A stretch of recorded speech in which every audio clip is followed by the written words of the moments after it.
tuberculosis es un tema bien extenso, abarca varias cosas, desde la fisiopatología, el diagnóstico, tratamiento. Vamos a tratar de hacerlo lo más conciso que se pueda para que se lleven algunas ideas claves, ¿ya? Vamos a empezar, el Mycobacterium tuberculosis, que es el que genera la enfermedad específica de la que vamos a hablar hoy día, pertenece a la familia de los Mycobacteriaceae. Fue descubierto en 1882 por Robert Koch y tuvo su nombre, inicialmente era llamado como Bacterium tuberculosis, pero luego fue cambiado a la denominación actual en el año 96. El, Mycobacterium significa hongo, bacteria, y esta denominación se le da debido a que el Mycobacterium tiene características muy particulares al momento del cultivo, lo que lo hace no fácil de cultivar en medios convencionales, ¿ya? Entonces tiene algún comportamiento de hongo sin ser necesariamente un honguito. Vamos a ver que es un bacilo gram positivo, que va a ser aerobio estricto, no va a formar esporas ni cápsulas y es de crecimiento lento. Tiene la característica de ser ácido alcohol resistente, o sea, debido a que tiene una pared amplia de contenido de lípidos, va a hacer que su pared la vuelva ácido alcohol resistente y por lo tanto al momento de hacer las tinciones va a requerir tinciones especiales. Vamos a ver que puede permanecer meses o semanas o meses sobre objetos inanimados, va a resistir a la luz y resiste calores bien altos, ¿ya? Cuando ya son temperaturas muy excesivas, mayores a 65 grados centígrados, se inactivan, pero usualmente van bien en el medio normal.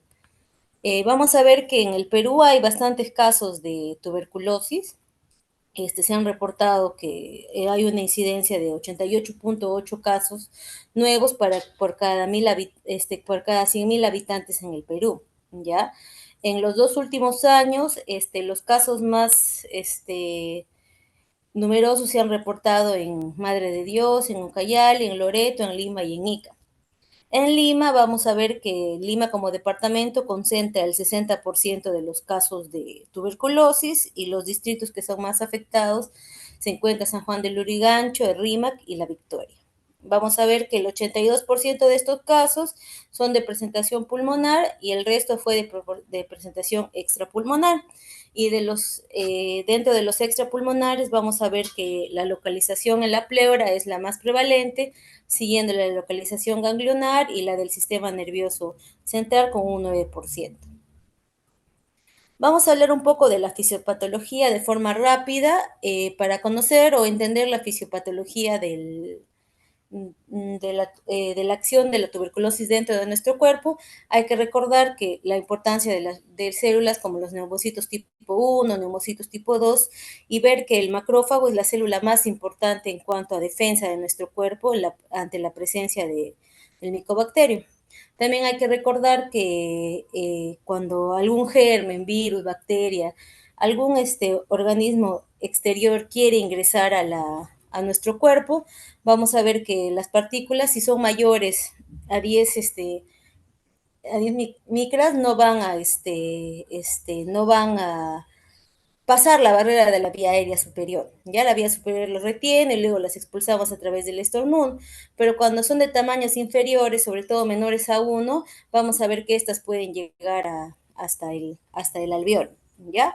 Entonces siempre hay la pregunta de cuánto tiempo tengo que yo estar en contacto con un paciente que tiene tuberculosis para poderme infectar, y se dice que esta persona debe estar el contacto con una persona infectada al menos 6 horas al día por un periodo de 60 a 90 días, ¿ya? Entonces hay que tener más o menos entre 3 meses de contacto con una persona que está infectada y por lo menos al día unas 6 horas al día, ¿no? Por eso que usualmente las familias que viven hacinadas, las personas que comparten cuartos, todos los que viven juntos, y de repente hay una persona que está infectada, tienen más tendencias a hacer la infección que personas que no comparten cuartos o personas que no viven en hacinamiento.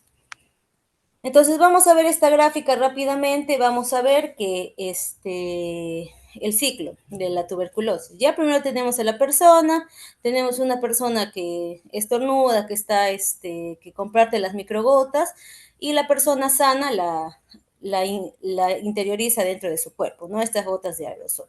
Estas gotas de aerosol van a entrar hasta la parte del pulmón y en el pulmón se van a encontrar con el macrófago. El macrófago alveolar, como les había comentado, va a ser la célula más importante en contra del micobacterio y lo que va a hacer este macrófago es fagocitar al micobacterio.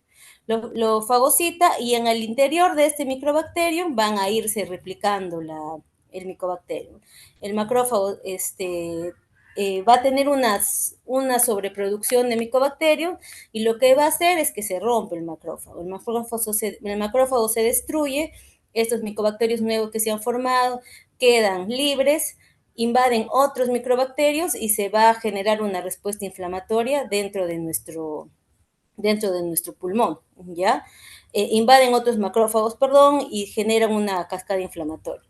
Dentro de esta cascada inflamatoria van a haber dos respuestas. Una respuesta en la que se va a generar polimorfonucleares y vamos a tener otra respuesta en la que se va a desencadenar la respuesta de monocitos, ¿ya?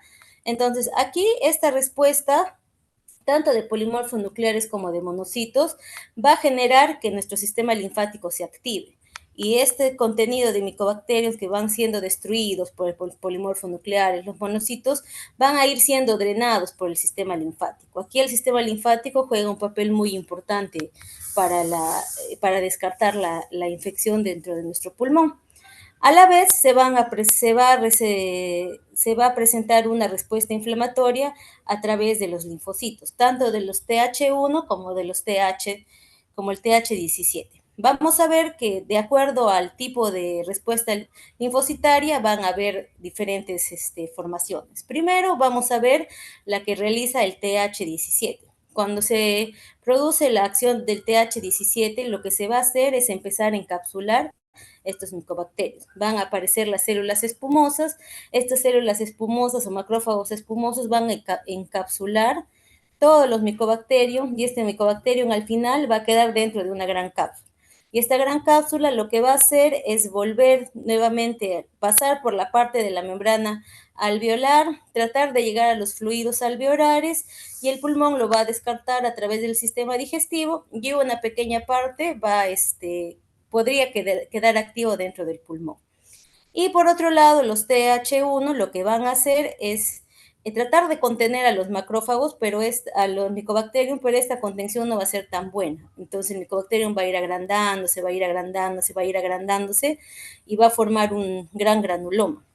¿Ya? Este granuloma igual. El pulmón lo que va a hacer es llevar todo esto hasta el fluido alveolar lo va a tratar de digerir a través del líquido gástrico para la eliminación y una parte puede quedar en la parte pulmonar. ¿De qué va a depender que una parte quede o no quede activa?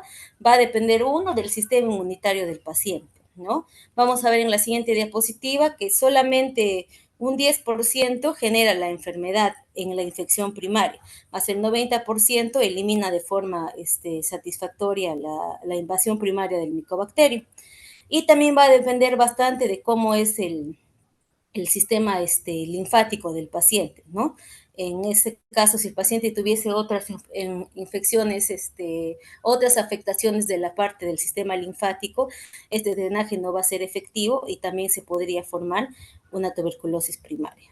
Entonces, en conclusión, vamos a ver que el pulmón, a través del macrófago alveolar, a través de los monocitos polimorfonucleares, los TH1, los TH17, va a generar una gran respuesta en nuestro pulmón. Entonces, a la primera infección, usualmente más del 90% de los pacientes no hace una primera infección. Entonces, lo que hace es que se queda latente dentro del cuerpo y posteriormente se podría reactivar y hacer la infección. solo un 10% a menos genera una tuberculosis primaria, ¿ya? Y ahí vamos a ver que existen otros factores de riesgo como la inmunidad deficiente, como pacientes que tienen VIH, o pacientes usuarios de corticoides, o pacientes que tienen algún problema inmunitario, son candidatos para hacer tuberculosis primaria. Los niños también, porque su sistema linfático recién está en formación, pacientes obesos o pacientes desnutridos, que van a actuar como factor de riesgo tanto la obesidad como la desnutrición, van a ser candidatos a pertenecer a este pequeño grupo que es del 10%. Algo que hay que saber también es por qué siempre la tuberculosis se presenta la mayor parte de veces a nivel del lóbulo superior. Lo que hay que recordar es que los lóbulos superiores son lóbulos que están más hiperoxigenados. Al estar más hiperoxigenados y al recordar que los micobacterios son aerobios estrictos, tienen un espacio más favorable para que el micobacterium se replique. Como habíamos comentado, los ambientes proinflamatorios van a actuar como factores de riesgo. ¿Cuáles son los ambientes proinflamatorios? Los pacientes que están obesos, los pacientes usuarios de corticoides, los pacientes desnutridos, los pacientes que tienen diabetes mellitus, y por estudios se reconoce que los pacientes varones tienen un poco más, vienen con un factor de riesgo adherido para hacer tuberculosis. ¿Ya? Vamos a ver también que los pacientes que consumen tabaco, los pacientes que cocinan con leña, los pacientes que trabajan en lugares cerca a gran polución, gran contaminación, van a presentar un déficit del drenaje linfático pulmonar y también actúa como un factor de riesgo para poder desarrollar la enfermedad primaria. Y vamos a recordar que, a diferencia de lo que muchos piensan, que si un paciente ya tuvo tuberculosis va a tener menos posibilidades de hacer tuberculosis nuevamente, es al contrario, ¿no? Si un paciente ya tuvo tuberculosis anteriormente, tiene más probabilidades de volver a hacer tuberculosis.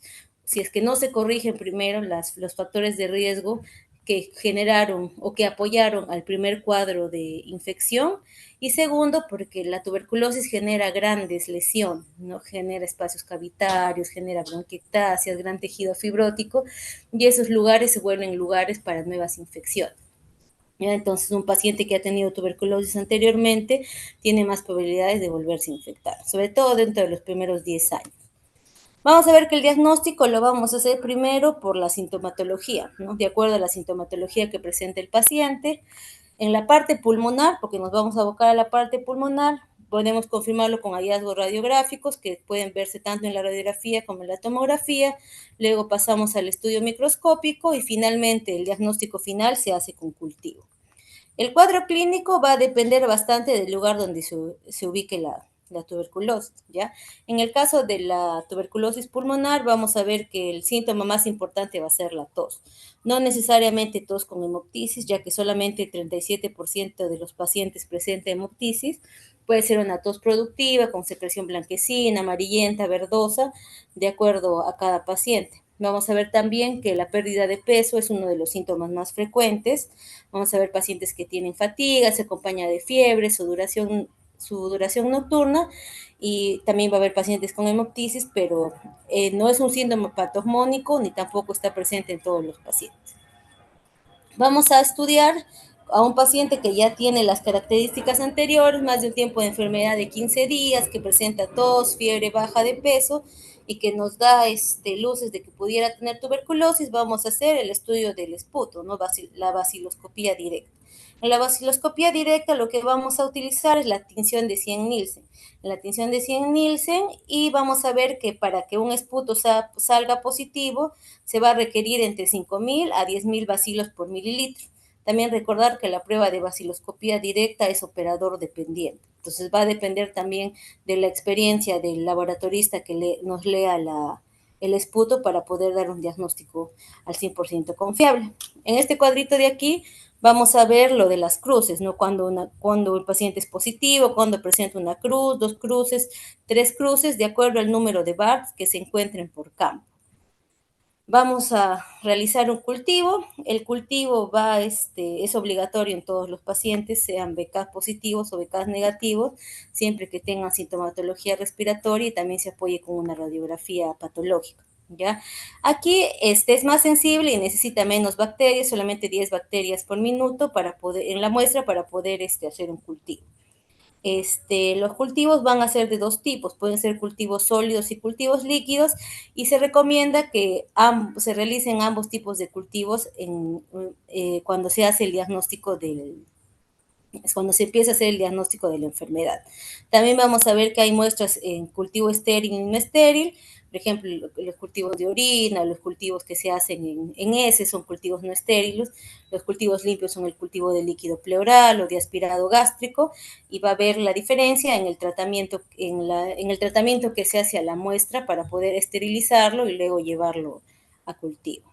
Los cultivos vamos a tener, como mencioné, de tipo sólido y de tipo líquido. Aquí solamente para que conozcan los diferentes tipos de cultivo, el más común es el Lowenstein Jensen, ¿ya? Este de aquí es el que utilizamos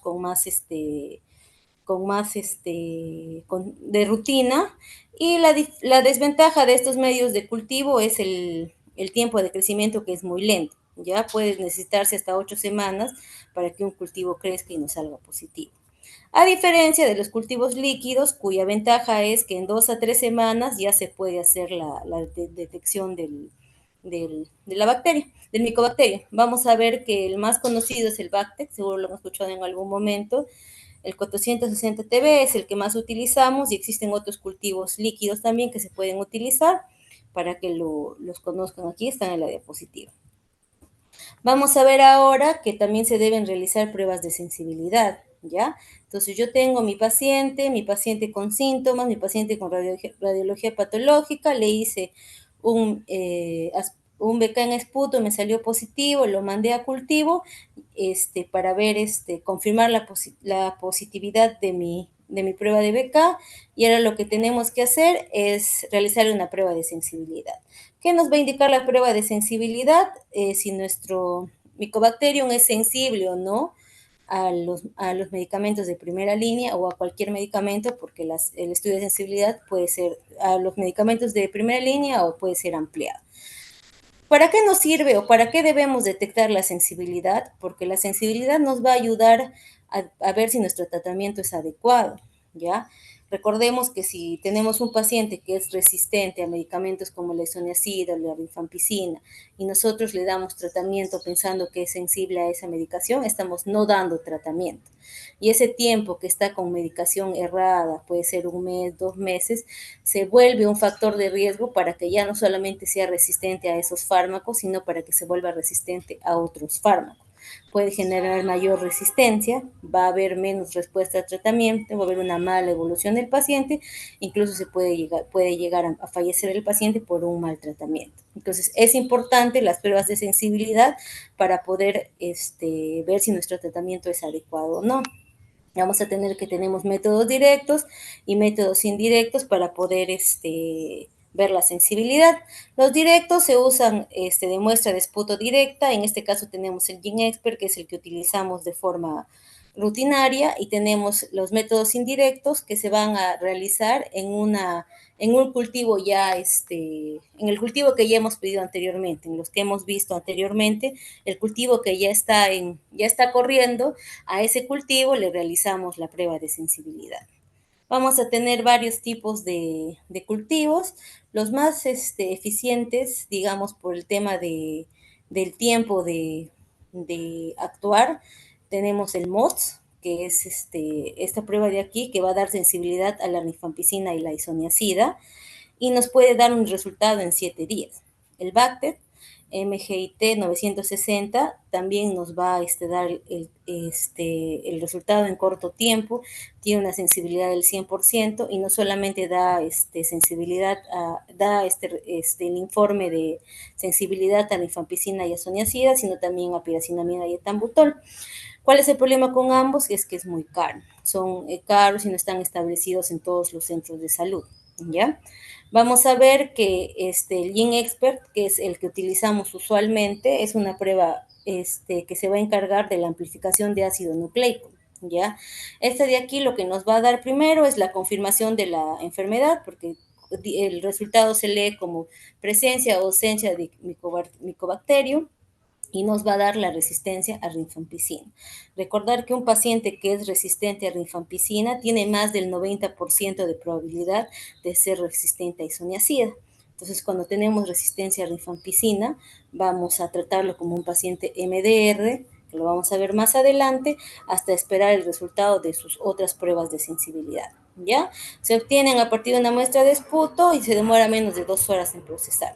Esta prueba sí la tenemos en casi la mayoría de los hospitales, es de acceso gratuito y es muy fácil de realizar. La única contraindicación que tenemos es que si el paciente presenta hemoptisis o si su muestra de esputo está contaminado con algún rastro de sangre, no se realiza, no se puede hacer la lectura del examen. Entonces tenemos que esperar que nuestro paciente no presente hemoptisis ni restos sanguinolentos en la muestra de esputo. Vamos a tener también otra prueba que es el genotype. El genotype es una prueba que va a hacer amplificación de la reacción en cadena de la polimerasa y también nos va a ayudar a detectar cuál es la resistencia. Demora menos de entre 3 a 6 horas en procesarse la muestra y esta diferencia del GenExpert lo que nos va a hacer es, detectarnos no solamente la resistencia a rifampicina, sino también la resistencia a isoniazida. Vamos a ver que vamos a utilizar cultivos, o sea, es un método indirecto porque se va a tomar la muestra en los cultivos ya tomados previamente.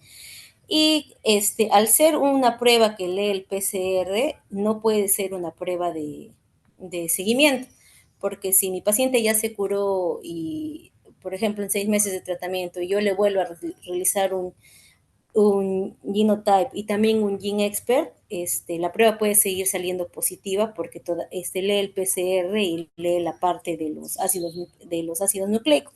Entonces, eso puede seguir presente en el paciente y no necesariamente significa actividad. Entonces, nos sirve para hacer el diagnóstico primario, pero no sirven para hacer seguimiento, ¿ya? Vamos a ver el concepto de tuberculosis latente. En el concepto de tuberculosis latente vamos a tomar dos pruebas que no hemos comentado aún, pero que son muy conocidas. La primera es la prueba de tuberculina. La prueba de tuberculina vamos a utilizar la técnica de Mantux y vamos a generar una induración para poder ver si es que existe o no existe presencia del micobacterio en nuestro cuerpo. Cuando el paciente no tiene ninguna comorbilidad y no es niño, una induración palpable de más de 10 mililitros en 48 horas va a dar una prueba de tuberculina positiva. Si nuestro paciente es inmunodeprimido, se va a considerar cuando es igual o mayor a 5 mililitros. Y tenemos la prueba de Ligra. La prueba de Ligra lo que va a hacer es la cuantificación del interferón gamma. El interferón gamma también actúa junto con, una vez que se activa el macrófago alveolar, se libera bastante interferón gamma como respuesta al micobacterio. Entonces, si ha habido una respuesta primaria en nuestro cuerpo, el interferón gamma va a estar elevado y la prueba de IGRA va a ser positiva. Entonces, si yo tengo una prueba de tuberculina positiva y tengo una prueba de IGRA positivo, tengo que ver cómo está mi paciente. Si mi paciente no tiene síntomas y mi radiografía está normal, entonces vamos a decir que tenemos una tuberculosis latente. ¿Qué quiere decir latente? Que podría activarse en algún momento, pero que en este momento no está haciendo la tuberculosis, ¿ya? Y es importante porque ciertos grupos van a requerir tratamiento si es que tienen este tipo de tuberculosis, lo vamos a ver más adelante. Ahora, vamos a conversar sobre la tuberculosis primaria, que ya dijimos. Entonces, tenemos el primer grupo, son los que tienen tuberculosis latente, que tienen algún recuerdo de la presencia de Mycobacterium, pero no tienen síntomas ni hacen la enfermedad. Los de la tuberculosis primaria son ese pequeño grupo, el menos del 10%, cuya respuesta inmunitaria no ha sido la más adecuada y han realizado la tuberculosis primaria en la infección primaria. Vamos a ver que la mayoría de los casos son pacientes niños que hacen esta enfermedad. A diferencia de la tuberculosis secundaria, no va a tener predilección por los lóbulos superiores y no puede presentarse en cualquier parte del pulmón. Y vamos a ver que van a haber tres tipos de lesiones, ¿no? El granuloma que se calcifica va a formar un tuberculoma. Si el tuberculoma se calcifica, va a formar un foco de Gaume. Si tengo un ganglio calcificado y una lesión de Gaume, voy a tener un complejo de Rank. Ya, estos son las tres lesiones más importantes en una tuberculosis primaria. Va a haber bastante compromiso del sistema linfático, sobre todo del lado donde está la lesión, puede haber cuadros de atelectasia distal. Vamos a ver que las lesiones cavitadas en este caso no son muy comunes, ¿ya? Lo más común es la presencia de estos tres focos, que es lo más común en ese tipo de pacientes. En los pacientes con tuberculosis secundaria, por el contrario, vamos a ver que se comprometen más los lóbulos superiores, sobre todo los segmentos posteriores, y también va a haber un compromiso de los segmentos superiores de los lóbulos inferiores, ¿ya? Aquí no hay una lesión patogónica, pueden haber muchas formas de presentación. Vamos a ver pacientes que tienen lesiones cavitadas, pacientes que tienen consolidaciones, ya sea en un solo lado, con consolidaciones en parche, pacientes que tienen lesiones en árbol en brote, que van a ser pequeños nódulos de 2 a 4 milímetros, que están bien definidos y dan una forma de que estuviesen conectados unos contra otros, como si estuviesen en rama, ¿ya? Los tuberculomas también se pueden ver, pero es de menos proporción, a diferencia de la tuberculosis primaria de la que ya hemos comentado. Vamos a ver la tuberculosis pulmonar miliar. La tuberculosis pulmonar miliar se va a caracterizar por una tomografía o una radiografía donde vamos a ver pequeños nódulos, ¿no? Milia, de 1 a 3 mililitros, distribuidos uniformemente en ambos pulmones, y esto ¿qué va a representar? Que ha habido una diseminación hematógena de la infección. La infección se ha ido por el torrente sanguíneo y ha hecho su diseminación, y se puede ver de esta forma. Usualmente los pacientes con milia suelen ser BK negativos, por lo cual se tiene que mandar necesariamente el esputo a cultivo, y se pueden hacer las tomas directamente con una fibrobroncoscopía de la parte del lavado alveolo, de lavado bronquial, para poder hacer la muestra, porque usualmente no son muy bacilíferos, entonces pues, la gran mayoría de los BK salen negativos, ¿ya?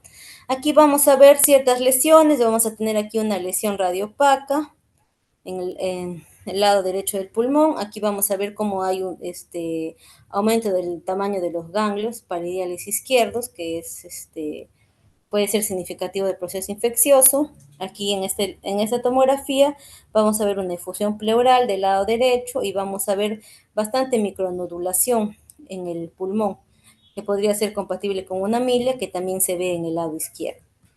En esta radiografía de aquí, a nivel del lóbulo superior derecho, vamos a ver un gran consolidado que tiene broncograma aéreo, que nos va a hacer alusión a un proceso infeccioso, probablemente una tuberculosis, a descartar otro tipo de neumonía adquirida en la comunidad. Vamos a ver en esta imagen el compromiso del pulmón izquierdo. Tenemos una lesión cavitada, una gran cavidad, y vamos a ver lesiones en árbol en brote, ¿no? Esos pequeños micronódulos, como si se ramificaran, las vamos a ver en la parte superior a la lesión.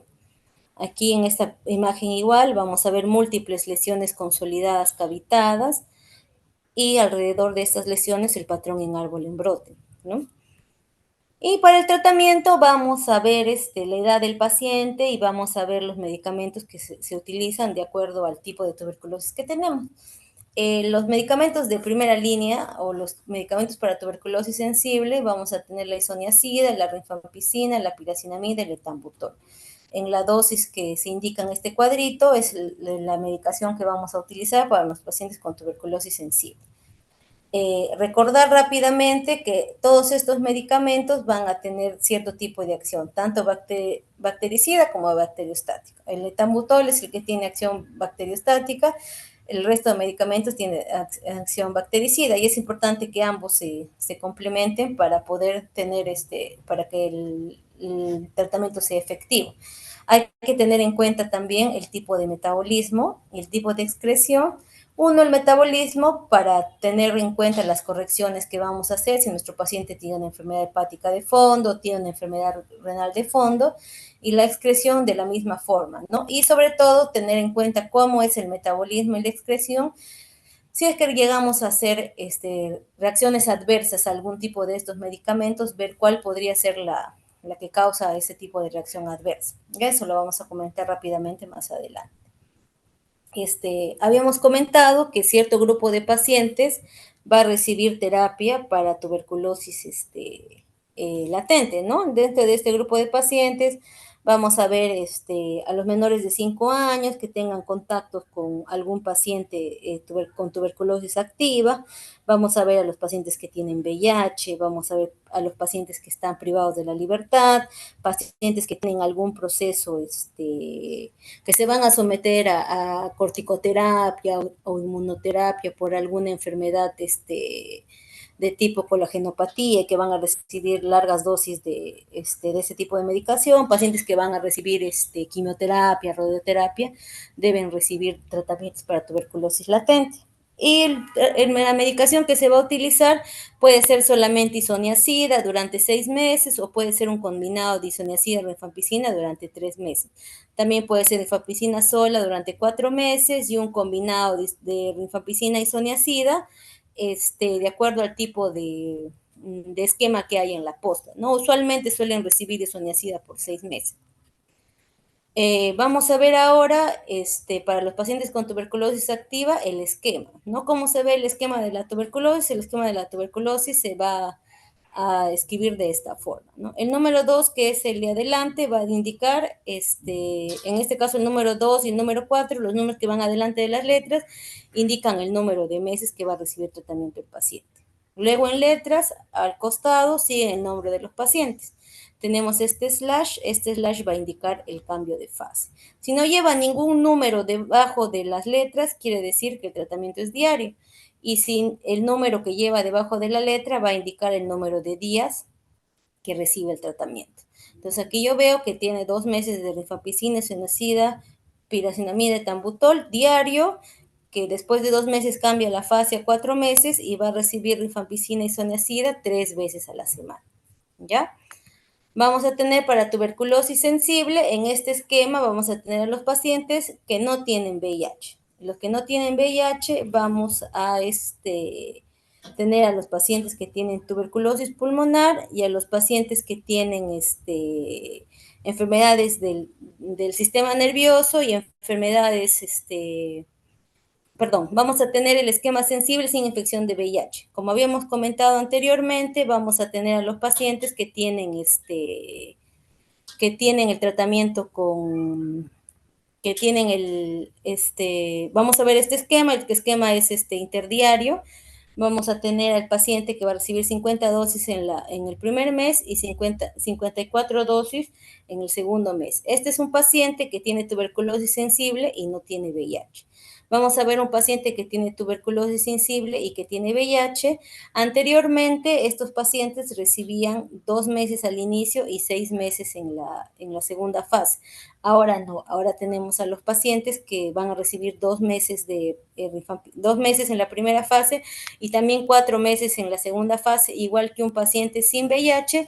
La diferencia va a ser que en la segunda fase va a ser diario para el que tiene VIH y para el paciente que no tiene VIH el tratamiento va a ser interdiario. Los pacientes que tienen tuberculosis miliar del sistema nervioso central y tienen tuberculosis osteoarticular tienen un tratamiento diferente.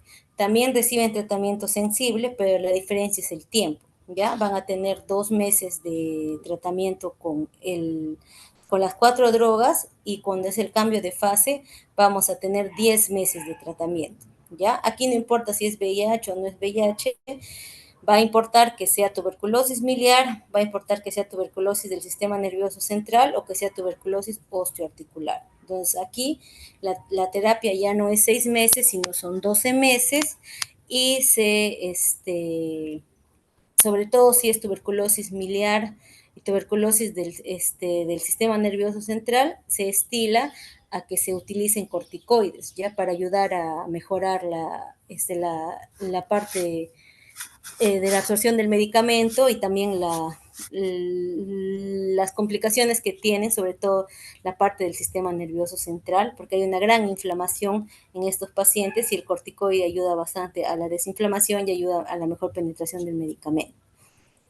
Vamos a ver entonces, entonces de aquí lo más importante es tuberculosis sensible sin VIH son 6 meses y con VIH también son 6 meses. La diferencia es que con VIH la segunda fase es diaria y sin VIH la segunda fase es interdiaria. Los pacientes que tienen tuberculosis miliar del sistema nervioso central y osteoarticular van a tener tratamiento de 12 meses, con o sin VIH, y van a recibir tratamiento diario en ambas fases, ¿ya? Eh, Ahora, para reconocer cuando un paciente tiene resistencia, hay que conocer estos términos, ¿ya? El término multidrogo resistente o tuberculosis MDR, que indica que el paciente es resistente tanto a isoniazida como a rifampicina. Vamos a ver el término de tuberculosis pre-extremadamente resistente o pre-XDR, cumple cuando el paciente tiene resistencia a isoniazida y a rifampicina, y también está detectada la resistencia a una fluoroquinolona. Entonces aquí tenemos un paciente pre-XDR. Y un paciente extremadamente resistente es un paciente con TB-XDR. Vamos a tener a un paciente que es MDR, que tiene resistencia detectada a cualquier fluoroquinolona, o sea, hasta aquí sería un pre-XDR, y también tiene resistencia a un medicamento del grupo A. Ahorita vamos a ver cuáles son los medicamentos del grupo A. Y hay que recordar que en nuestro país las tasas de MDR son hasta 5,3%, si es que ha tenido episodios previos, y 24% en aquellos pacientes que ha sido previamente tratado. Entonces, tenemos una prevalencia de 5,3 sin episodios previos, o sea, el primer diagnóstico es un paciente MDR, y si ya tuvo anteriormente tuberculosis, hay un 24% de que su siguiente cuadro, 24% de probabilidad de que su siguiente cuadro sea una presentación resistente, ¿ya? Entonces, los medicamentos del grupo A tenemos levofloxacina, moxifloxacina, bedaquilina y linezolid. Entonces, aquí nos está diciendo que es resistente a fluoroquinolona, o al menos un medicamento del grupo A. Entonces, puede ser resistente a levo o a moxi, y es resistente a bedaquilina o a linezolid.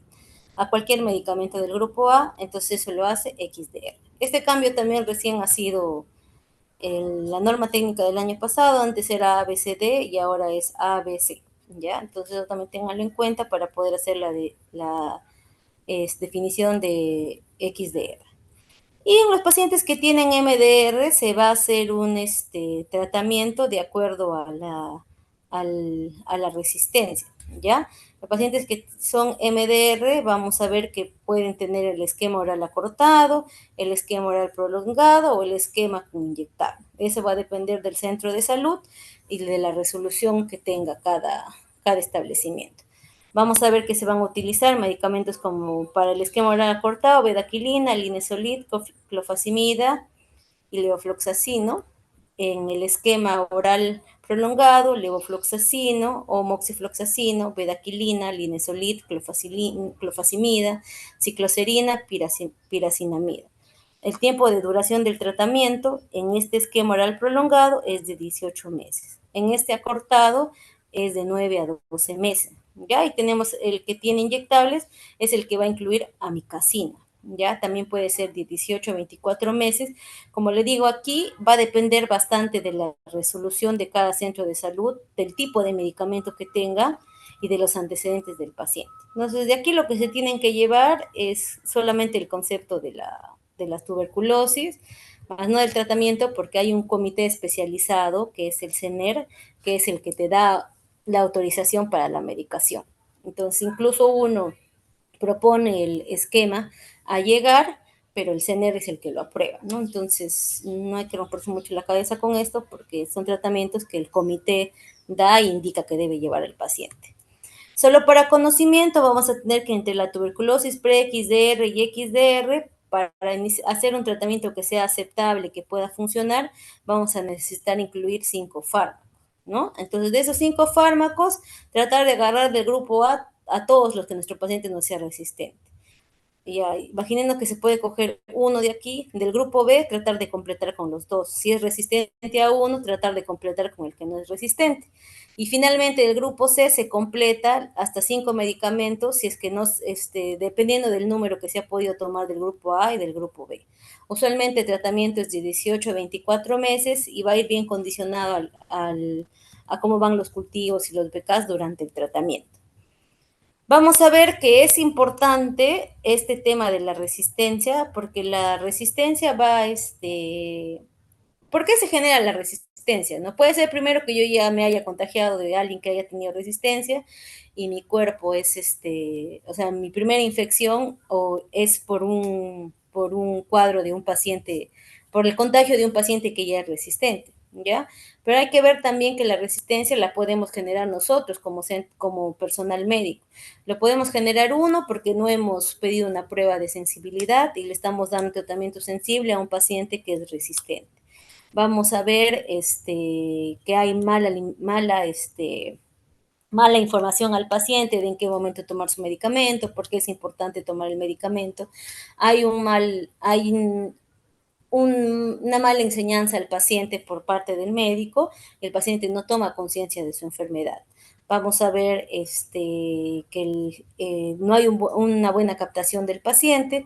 Muchas veces los centros de salud no trabajan 12 horas, solamente trabajan 6 horas y dentro de esas 6 horas solamente dan el tratamiento 3 horas, entonces el paciente no encuentra la facilidad en sus horarios de trabajo, lo que fuera, para ir a tomar su medicación, o no le es factible porque de repente vive lejos o porque tiene otros factores demográficos que van a hacer que no llegue justo a esa hora de administración del medicamento, eso también genera resistencia. Entonces, como médicos, sobre todo de atención primaria, lo que tenemos que tratar de hacer es tratar de mejorar nuestra parte como sistema sanitario, con captación del paciente, educación, favorecer o facilitar la toma de medicamentos y un seguimiento estricto, sobre todo durante los primeros 2 meses, para evitar la resistencia. ¿Ya? Vamos a ver que hay que conocer cuáles son las reacciones adversas de los medicamentos. Vamos a ver que muchos de estos pacientes hacen lesiones, sobre todo de la parte hepática, de la parte renal, como una reacción adversa, lo que se conoce como RAFA, o un RAM a los medicamentos para tuberculosis, ¿ya? Hay que conocer qué medicamentos hacen hepatitis, qué medicamentos hacen falla renal, qué medicamentos pueden hacer otro tipo de lesiones dérmicas y todo esto. Entonces, en esta tablita les dejo para que tengan noción de qué medicamentos hacen cierto tipo de reacciones en el cuerpo. Y eso de ahí se llama RAFA. En la última definición dice que no decirle RAFA, sino decirle como reacción adversa a los medicamentos para la TB, pero RAFA es usualmente como se llama, ya, RAFA, reacción adversa a fármacos antituberculosos. Y la RAFA va a ser de varios tipos, puede ser tanto gastrointestinales, puede haber lesiones de los electrolitos, puede haber lesiones renales, puede haber lesiones dérmicas, y va a ser, pueden ser leves, moderadas o graves, y de acuerdo a su presentación van a ser pueden ser tratadas en la posta o tienen que ser derivadas a centros especializados, ¿ya? Entonces, para tener un pequeño backup de eso, vamos a ver que cuando los pacientes hacen lesiones gastrointestinales, que yo tengo un paciente que está con su tratamiento para tuberculosis, tiene náuseas, tiene vómitos, tiene diarrea, lo primero que tengo que hacer cuando tiene presencia de esto es tomarle un perfil hepático. Si mi perfil hepático está alterado, la medicación se suspende y se deriva a un centro de mayor complejidad. Si mi paciente tiene náuseas, de repente dolor de estómago, le tomo un control hepático hoy día, le tomo un control hepático dentro de 48 horas y está normal, probablemente solo sea un tema de gastritis o una dispepsia creada por el medicamento, lo puedo tratar en mi posta, le sigo dando los medicamentos y le doy algún medicamento para mejorar la parte del dolor epigástrico.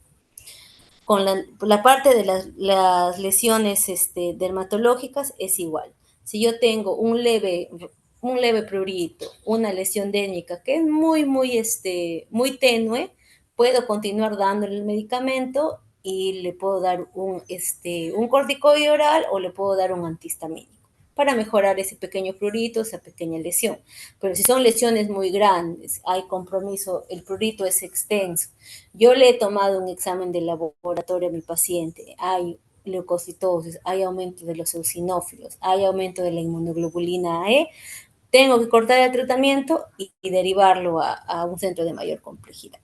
Las reacciones dermatológicas son las menos comunes, pero son las que pueden progresar rápidamente a lesiones graves. Pueden hacer síndrome de Steven-Johnson, pueden hacer síndrome de Dress y pueden morir los pacientes. Es un grupo muy, muy pequeño, pero cuando se da, casi la mayoría de las reacciones térmicas que llegan a ser graves, la mayoría de los pacientes fallecen. A diferencia de las lesiones hepáticas, en las que al cortar el tratamiento el hígado calma y empieza a haber una disminución. Los que se detonan de forma rápida también son los renales, ¿no? Entonces yo tengo un paciente al que le doy tratamiento y empieza a ver fiebre, empieza a ver dolor abdominal, empieza a ver disminución de la cantidad de orina, hay que también dosar el perfil hepático, la urea y la creatinina para ver que no haya hecho una falla renal a través, a raíz de los medicamentos. Y en ese caso, al mínimo cambio de urea, al mínimo cambio de creatinina, se suspende el medicamento y se envía a un centro de mayor complejidad. Entonces, las RAFas son importantes que ustedes las puedan reconocer en el estadio leve para que puedan hacer una derivación oportuna para mejorar, estabilizar al paciente e iniciar el tratamiento, ¿no? ¿Y cómo iniciamos el tratamiento? El tratamiento va a depender bastante de cómo esté el paciente y lo que nosotros hacemos es, uno, hacer retos. ¿Qué significa hacer retos? Yo tengo a mi paciente que ha hecho una RAF hepática, ¿ya? Entonces, mi droga que más me podría hacer RAF hepática es la piracinamida. Y cojo mi medicamento que me podría hacer menos RAF hepática, que sería el etambutol. Entonces, inicio con la que es menos dañina, que es la menos probable que me genere el daño hepático y empiezo haciéndole retos. ¿Qué quiere decir retos? Que lo divido entre la dosis que le corresponde al paciente, la divido en tres dosis y le doy una dosis diaria. Una dosis pequeña, una dosis media, una dosis alta. Si en 3 días ha mejorado, si en 3 días no ha habido cambio en el perfil hepático, no ha presentado síntomas, inicio con mi siguiente droga. Yo podría ser isoniazida, por ejemplo. También lo parto la dosis que le toca la parto en 3 partes, se lo doy 3 días, hago mi control hepático y si todo está bien, le doy la siguiente droga. ¿Qué pasa si le doy isoniazida y en el primer día empieza el dolor de estómago, tiene náuseas, le tomo un examen de perfil hepático y está nuevamente incrementado? Quiere decir que la isoniazida es el medicamento que le ha generado la RAF hepática y por lo tanto ya no puede formar parte de mi esquema de tratamiento y lo tengo que retirar y cambiarlo por otro. Eso de ahí se llama reto, ¿ya? Y cuando los pacientes están muy, muy graves, podemos hacer otro tipo de tratamiento que se llama desensibilización. En la desensibilización cogemos dosis muy, muy chiquitas, 0.005 miligramos, muy, muy pequeñas, y lo damos cada media hora, 9:30, 10, 10:30, 11, 12, y vamos haciendo la desensibilización a ver si nuestro paciente tiene alguna reacción adversa. Si ese día le hago la desensibilización de tambutol y está correcto, al día siguiente le doy la dosis entera y empiezo a desensibilizar con isoniazida. ¿Qué va a pasar? Que cuando es desensibilización, al mínimo contacto, y si ese es el fármaco que le ha generado la reacción adversa, a la mínima dosis ya van a empezar los síntomas. Entonces, de repente 0.5 miligramos de isoniazida que le doy al paciente, como es tan fuerte la reacción que hace a su cuerpo, lo que va a hacer el paciente es empezar a tener molestias gástricas, va a empezar a tener náuseas, vamos a pedir el perfil hepático y va a haber una alteración. Entonces, entonces no se puede continuar con este medicamento y se retira del esquema. Si se utiliza retos o desensibilización, va a depender bastante también del médico, de las características clínicas del paciente y de cuán grave ha sido su reacción adversa. ¿Ya? Esto solamente para que lo conozcan y sepan que se trabaja así es la parte de los medicamentos. Y finalmente, cuando ya tenemos el tratamiento todo, hay que tener los resultados, ¿no? Entonces vamos a ver que es un paciente curado. Un paciente curado va a ser cuando el paciente presenta al inicio del tratamiento confirmación bacteriológica y al concluir el tratamiento cuenta con un cultivo negativo el último mes de tratamiento. Un tratamiento completo es cuando el paciente tiene confirmación bacteriológica al inicio, concluye con buena evaluación, concluye con con un buen cambio radiológico, pero quizás al último mes de tratamiento no le hemos podido sacar una prueba bacteriológica. Entonces, por clínica, radiografía y por sus cultivos anteriores que no sean del último mes, es un tratamiento completo, pero no se considera como curado. El éxito del tratamiento es la suma de los dos, o sea, quiere decir que quiero un paciente que tenga su confirmación bacteriológica del primer mes y del último mes, que tenga síntomas, que ya no tenga síntomas, que haya subido de peso, que tenga mejora radiológica, es éxito del tratamiento. Y una falla en el tratamiento va a depender de si después del cuarto mes, en los pacientes con tuberculosis sensible, todavía sigue siendo positivo el BK. Entonces, yo tengo mi paciente, ya está en la segunda fase, mi segunda fase me sigue dando positivo, digo, bueno, como sigue siendo positivo, le voy a ampliar la primera fase. Le amplío 2 meses más y sigue siendo positivo el cuarto mes, entonces esto es una falla de tratamiento. ¿Por qué es la falla en el tratamiento? Hay que buscar. Uno, si el paciente cumplió todas sus tomas, si va a hacer, si es adecuada la visualización de las tomas. Lo segundo es buscar resistencia, ¿no? ¿Por qué no hay negativización del BK? Porque probablemente haya una resistencia. Ahora, la resistencia puede ser de inicio del tratamiento o puede ser que el paciente durante su tratamiento se haya se haya coinfectado con un micobacterium que sea resistente. Entonces tenemos que buscar resistencia a ese paciente y tenemos que ver si no tiene otras enfermedades que puedan aminorar el tratamiento. Por ejemplo, de repente es un paciente con VIH y no lo sabemos, o de repente tenemos un paciente con inmunosupresión y no sabemos, y tiene factores de riesgo que puedan hacer que no se esté respondiendo de forma adecuada al tratamiento. Entonces, en la falla hay que buscar los factores de riesgo, ¿ya? Y bueno, eso sería todo con respecto al tema de tuberculosis. No sé si tienen alguna duda, alguna consulta.